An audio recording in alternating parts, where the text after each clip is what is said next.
तो कैश के अंदर खाली इंट्राडे के अंदर हम लोग शॉर्ट सेलिंग कर सकते हैं, यानी कि सेल करके बाय कर सकते हैं। मगर फ्यूचर और ऑप्शन के अंदर आप बाय सेल कभी भी कर सकते हो।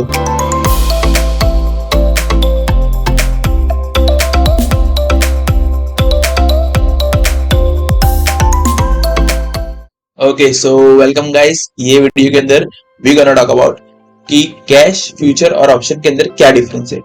तो देखो कैसा है कि कैश जो रहता है ना, कैश के अंदर इंट्राडे आ गया, शॉर्ट टर्म इन्वेस्टिंग आ गया, लॉन्ग टर्म इन्वेस्टिंग आ गया। अब ये तीनों के अंदर क्या डिफरेंस है, यहाँ पर वीडियो आ रहा है, मतलब जो ऊपर वीडियो की लिंक आ रही है वहां पर जाके आप देख लो। ठीक है, अब इसके अंदर देखेंगे कि कैश, फ्यूचर और ऑप्शन में क्या डिफरेंस है। ठीक है, तो सबसे पहली चीज देखते हैं कि फ्यूचर क्या होता है। तो फ्यूचर का मतलब क्या होता है कि फ्यूचर के अंदर ये स्टॉक जो भी होगा मैं बाय सेल करूंगा। तो लेट्स सपोज कि अगर आज स्टॉक का प्राइस 100 है और आपको लग रहा है फ्यूचर में स्टॉक बढ़ेगा, तो आपने फ्यूचर बाय किया। तो अगर आपने फ्यूचर बाय किया, स्टॉक का प्राइस 150 हो गया, तो जो एक पर्टिकुलर डेट रहता है फ्यूचर के अंदर कि ये डेट को वो एग्जीक्यूट करना है, तो वो डेट के ऊपर अगर प्राइस बढ़ गया ना, तो जितना भी प्राइस बढ़ा उतना आपका प्रॉफिट हो जाएगा, यानी कि उतने में आप बेच पाओगे ना। तो फिर तो वो होता है फ्यूचर के अंदर। और ऑप्शन का मतलब क्या होता है कि ऑप्शन के अंदर अभी फ्यूचर में क्या होगा कि प्राइस बढ़ा तो आपको प्रॉफिट होगा, और अगर प्राइस गिर गया तो आपको लॉस भी होगा। तो फ्यूचर के अंदर आपको प्रॉफिट भी हो सकता है और आपको लॉस भी हो सकता है। मगर ऑप्शन के अंदर एक चीज है कि ऑप्शन के अंदर अगर आपने ऑप्शन बाय किया है और आपने प्रीमियम पे कर दिया, तो फिर आपको जितना भी आपने प्रीमियम पे किया है ना, उतना ही लॉस होगा। फिर भले वो कितना भी नीचे गिर जाए, कितना भी नीचे गिर जाएगा ना, तो भी आपको प्रीमियम से ज्यादा लॉस नहीं होगा, यानी कि maximum loss is subject to premium amount. तो उससे अब फ्यूचर के अंदर लॉस अनलिमिटेड है, यानी कि कितना भी फ्यूचर के अंदर लॉस कितना भी हो सकता है। मगर ऑप्शन के अंदर ऐसा नहीं है, ऑप्शन के अंदर प्रीमियम अमाउंट के जितना ही लॉस होगा, उससे ज्यादा आपका लॉस नहीं होगा। तो ये चीजें ऑप्शन और फ्यूचर के अंदर डिफरेंस है कि ऑप्शन में जो प्रीमियम अमाउंट पे करते हैं उतना ही लॉस होता है, और फ्यूचर के अंदर अनलिमिटेड लॉस होता है। और अगर भाव बढ़ता है तो कैश में भी उतना प्रॉफिट होगा, फ्यूचर में भी उतना प्रॉफिट होगा, और ऑप्शन में भी उतना प्रॉफिट होगा। अब इसका हम लोग चार्जेस देखते हैं, तो चार्जेस कैश के अंदर ज्यादा लगता है। कैश के अंदर क्यों चार्जेस ज्यादा लगता है, क्योंकि कैश के अंदर अमाउंट भी ज्यादा बड़ा होता है, क्योंकि अपने को पूरा का पूरा अमाउंट पे करना रहता है।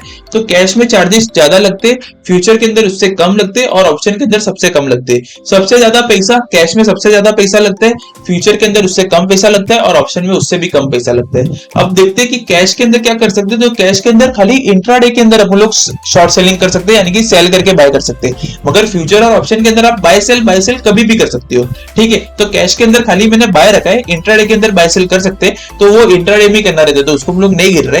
तो कैश के अंदर ओनली बाय रहता है, फ्यूचर में बाय सेल दोनों रहते हैं, और ऑप्शन में भी बाय सेल दोनों रहते। तो ये आपको बात समझ गई रहेगी अब तक। अब देखते हैं कि कैश के अंदर कितने भी नंबर ऑफ शेयर कर सकते हैं, राइट। एक शेयर चाहिए तो एक भी ले सकते हैं, दो चाहिए तो दो ले सकते हैं, 10 चाहिए तो 10 ले सकते हैं। मगर फ्यूचर और ऑप्शन के अंदर ऐसा नहीं है, उसमें लॉट साइज होता है कि फ्यूचर आपको 2500 शेयर्स लेने के लॉट, इतना लॉट का फ्यूचर लेना है। ऑप्शन के अंदर 250 शेयर का ये लेना है, ऑप्शन लेना है। तो इसके अंदर लॉट ट्रेडिंग होता है, इसके अंदर एनी नंबर ऑफ शेयर आप नहीं कर सकते हो। ठीक है, अब इसके अंदर देखते हैं कि कैश के अंदर भाई कैरी फॉरवर्ड भी कर सकते हैं। आपको कैरी फॉरवर्ड करना है तो मतलब अभी नहीं बेचना है, मत बेचो, बाद में बेचना। मगर फ्यूचर और ऑप्शन के अंदर एक डेट होता है, पर्टिकुलर डेट, वहां पर जाके आपको एग्जीक्यूट करना ही है, चाहे आपको लॉस हो, प्रॉफिट हो, कुछ भी हो।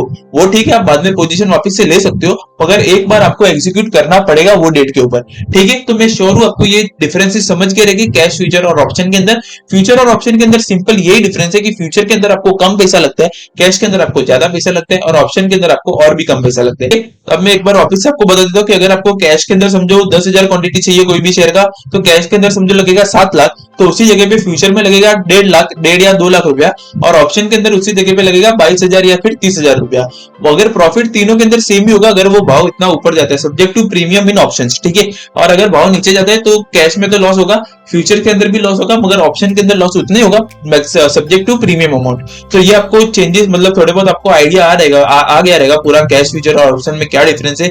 चार्जेस एक में ज्यादा है, फिर कम है, बाय सेल कर सकते हैं, इसमें बाय, इसमें एनी नंबर ऑफ शेयर, इसमें लॉट है, कैरी फॉरवर्ड नहीं कर सकते, एग्जीक्यूट करना पड़ेगा। तो ये आपको डिफरेंस समझ में आ गया रहेगा। मिलते हैं नेक्स्ट वीडियो के अंदर। अगर आपको डीमैट अकाउंट ओपन करना है तो लिंक इन द डिस्क्रिप्शन, वहां पर जाके आप डीमैट अकाउंट ओपन कराइए, आपके फैमिली और फ्रेंड्स का भी डीमैट अकाउंट ओपन कराइए, और वहां से आप एक्सक्लूसिव बेनिफिट्स पाने का मौका लीजिए, यानी कि आपको एक्सक्लूसिव फीचर्स मिलेंगे अगर आप डीमैट अकाउंट वो वाली लिंक से ओपन करते हो। तब शुक्ला@gmail.com के ऊपर आप मेल कर दो कि यार मैंने डीमैट अकाउंट आपके लिंक से ओपन किया, तो हम आपको एक्सक्लूसिव मेंबरशिप अकाउंट के अंदर ऐड कर देंगे, और वो ग्रुप के अंदर आपको शेयर्स को कैसे लेना है, क्या अप्रोच रखना है, क्या करना है, क्या नहीं करना है, वो सारा हम लोग शेयर करते हैं only for educational purpose, no recommendation. तो वहां से आपको लर्निंग के लिए बहुत अच्छा लगेगा और you will be able to learn the things कि यार कैसे क्या करना चाहिए। ठीक है, ये video just for educational purpose था, नो रिकमेंडेशन। और वो जो हम लोग ऐड भी करेंगे वो भी ओनली फॉर एजुकेशनल पर्पस है, नो रिकमेंडेशन। आपको लर्निंग के अंदर आपको हेल्प करेगा। और मिलते हैं नेक्स्ट वीडियो के अंदर। Till time tata bye bye, take care, like share और सब्सक्राइब तो कर ही देना। ठीक है, मिलते हैं नेक्स्ट वीडियो के अंदर।